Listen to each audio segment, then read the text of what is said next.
could turn it into a table and, you know, just have that really cool rusted out industrial look to it. And I was gonna kind of show you what it looks like. So we got the octagon base here, and then about a 4-inch tube and a little piece on top. Now it was all held together by this rod right here, and as you can see, it's so rusty. When I tried to undo it, it just totally snapped. But anyway, just goes right through the hole, feeds right through there, down into that hole, and it all just tightens up. So pretty simple construction. And like I said, I'm gonna keep it just rusty and crusty. I like that look. I will clear coat it, but for the most part, that is patina that just can't be, you know, done by hand. It just, you can't get it to look that good. So I'm gonna leave it alone.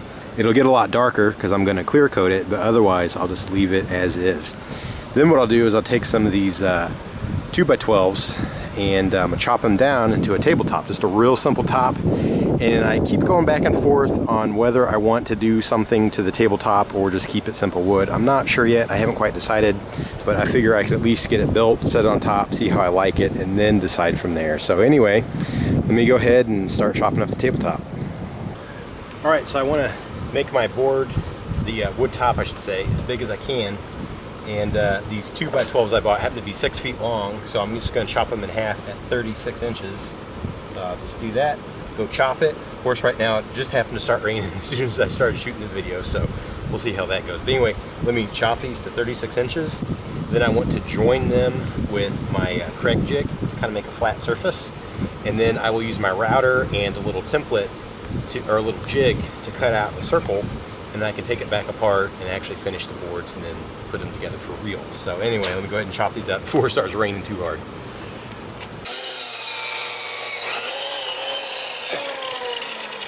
All right, so I got my 2x12s cut down to 36 inches long. So I laid 3 of them together to kind of experiment and see what my top's gonna look like. And I realized I made a mistake here, and I'm glad I caught it now. So I realized that a 2x12 is not actually 12 inches wide. I completely forgot they're actually only about 11 1/4. So when you put 3 of them together, it is not a full 36 inches wide, which is not good. I need it to be a little wider. The reason I found out is because I was messing with my little router jig here, which is just screwed down to the center. I measured out about 18 inches. This has a hole here. There's these 2 screws will hold my router down. And then as it's running, you just drag it around in a circle and it will cut a perfect circle after a few passes. All right, so anyway, I was messing with it and I realized that, right there, it overhangs by a good 2 inches or so. I thought, oh man, I totally forgot. So the easiest way to fix that is just to expand these joints right here.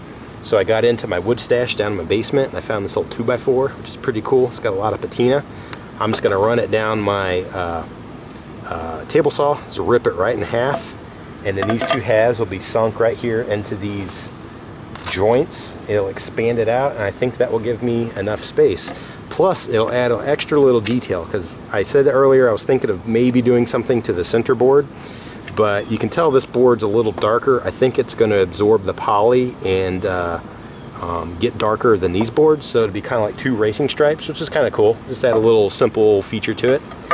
And then I can join it all together with glue and pocket screws using my little Kreg jig. So how about I get started on that, rip this down, start putting these together, and then I can cut out my circles and start finishing up the top.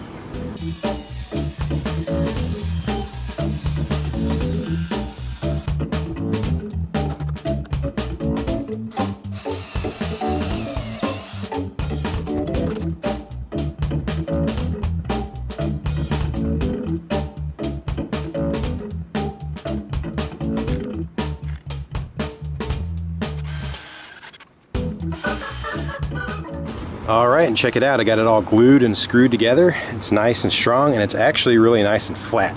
I went a little overboard with my pocket holes. You can see I put a bunch in there, but I figure since I'm having these little strips in there, there's a lot of boards being joined, so I wanted to make sure it was nice and secure, so I used plenty of glue and plenty of screws. And like I said, it's actually nice and flat. I've had some boards I've joined together before, and when it's all done, it has a little bit of a bow to it. Then I have to like weigh it down and let it dry overnight, and sometimes it still has a little bit of a bow.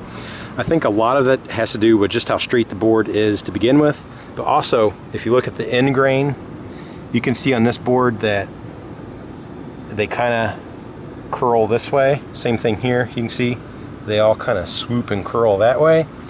And then same thing here. You can definitely see here, they all curl that way. So if I put all these boards together and any of them were slightly bowed, once they were all squeezed together, they definitely would have been a little curved, and you could push down a corner and the whole thing would kind of push down. But these ended up being flat. So I think part of it was just because I chose flat boards. When I grabbed them at the store, I laid them all down on their nice level concrete and none of them wobbled, so that was good.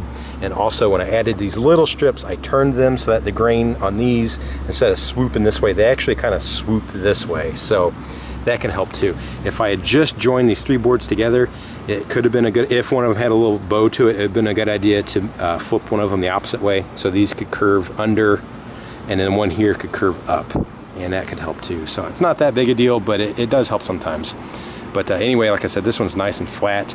But I do want to let that glue set up. That's what's really going to hold its strength. I don't want to put a lot of pressure on this thing while I'm, running a router on there to cut the circle out before it's even dry. So I think I'm going to let it sit overnight and actually cut it out tomorrow. I'm starting to lose my light today, so I just want to put everything away, get cleaned up, and then I'll finish building the top tomorrow. But of course in the video, it'll just be here in the next little clip. All right, it's the next day. Glue's all dry, it's nice and strong, so I'm gonna go ahead and cut out my router. I screwed it in, so it's gonna cut my almost 36-inch circle. And then you probably can't see it, but I got my bits sitting out about 1/2 inch, and I'll cut about a 1/2 inch at a time, so it should take about 3 or maybe 4 passes to get a total clean cut. So anyway, let me get going here.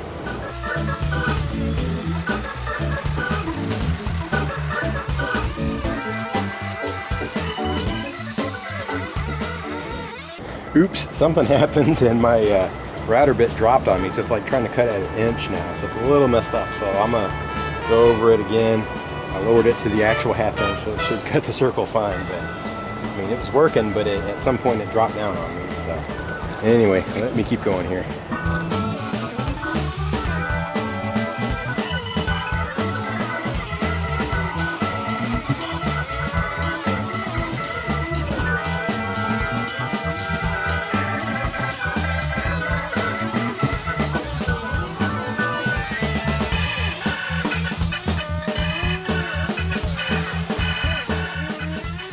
All right, check it out. Got it all cut out. Looks pretty good.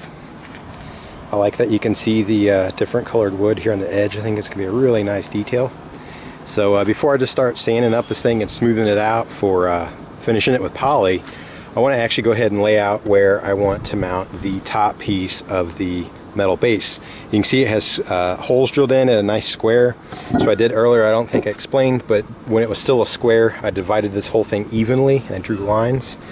That's where I figured out where my screw goes for the little jig. But now what I can do is just line up all of my little screw holes, make sure they all hit the line. And when it's nice and even like that, see how it's balanced real nice? I know it'll be right, so I can go ahead and put some screws in there, and then I'll have holes marked for mounting it later. Then when I go through and sand this, I can sand all my pencil lines away, smooth it out, round over the edges, just make it look real nice, finish it out, and I know this piece will fit. So anyway, I'll start doing all that next.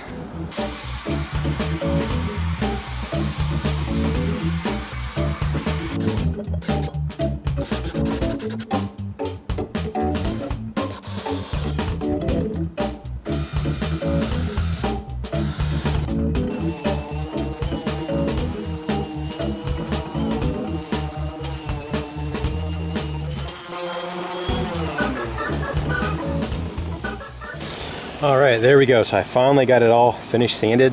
I started with 80 grit to kind of take all the rough stuff away and round over the edges a little bit, smooth out the really rough edges on the sides. Then I hit it with 120, that smoothed it out, and I finished it with 220, which is usually pretty good enough for poly. So now what I'll do is just wipe it down and I'll poly it up, and this tabletop is going to be done. Then all I have to do is figure out how to put together that rusty, crusty table base. Actually bought some threaded rod that I should be able to tighten it together, attach it to this, and this thing will be done. So let me move on to all that.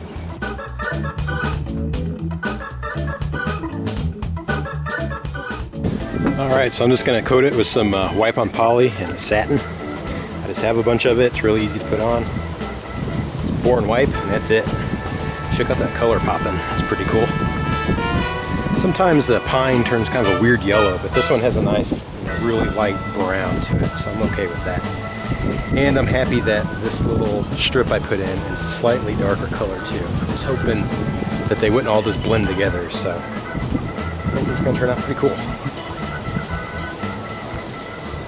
Alright, and while I'm waiting on that poly to dry, I'm going to go ahead and clear coat the metal base pieces before I put it together.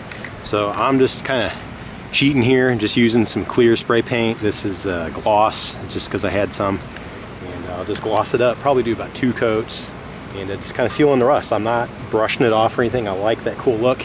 And I actually have a guy a couple of weeks ago that was asking if I had an old industrial kitchen table for sale. So as I was building this, I had him in mind, and I think he's going to love this look. So anyway, let me go ahead and spray these up, and then I can clear coat the top of the table and then do the other side of these as well, and then put it all together.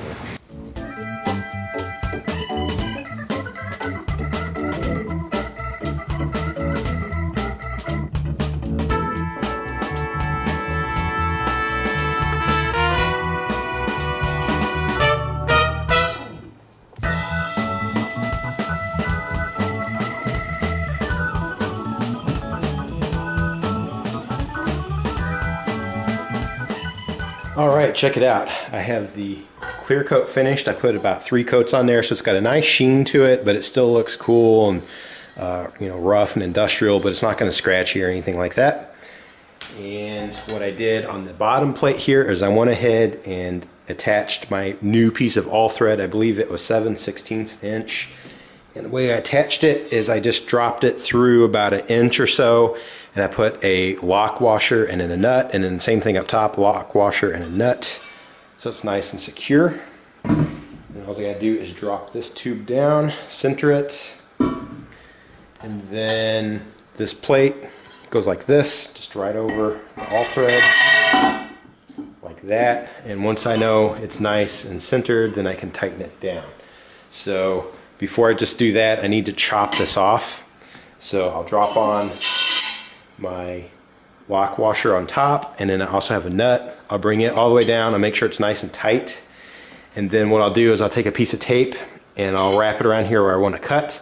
And I'll give it a couple extra threads up top, but I want it sunk down lower than the lip of this right here so that it's not touching the wood tabletop. And then, you know, I'll tighten it down, and then I will just cut it off with my cutoff wheel. And then what I can do is drive this nut back off, and then it will kind of clean up any of the cut threads if they happen to get kind of warped or messed up or whatever. All right, so then I basically just put it back together, just make sure it's all centered, looks good, get it really tight, and then all I gotta do is set that wood top back on there, line up the holes I made earlier when I was test fitting it, screw it back on, and it'll be all done. So let me go ahead and do that.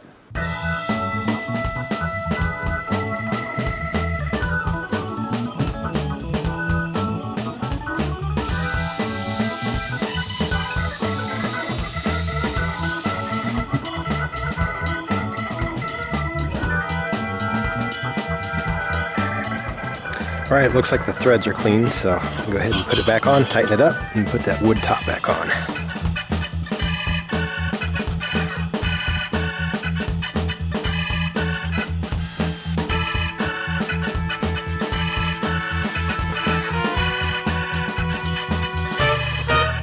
All right, check it out. Here it is all finished. This thing turned out pretty cool. So we got that top. I wasn't sure how that new wood was going to look, but luckily I just happened to grab the second board for the middle piece, so it's a little bit lighter than the 2 outers, which is really cool.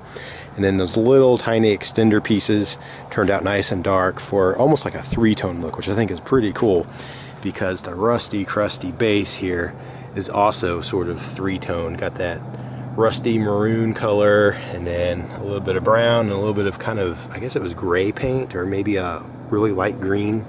But anyway, I thought that turned out pretty cool. So it was actually a fairly simple project, just a little glue and screws, and that was pretty much it. A little clear coat,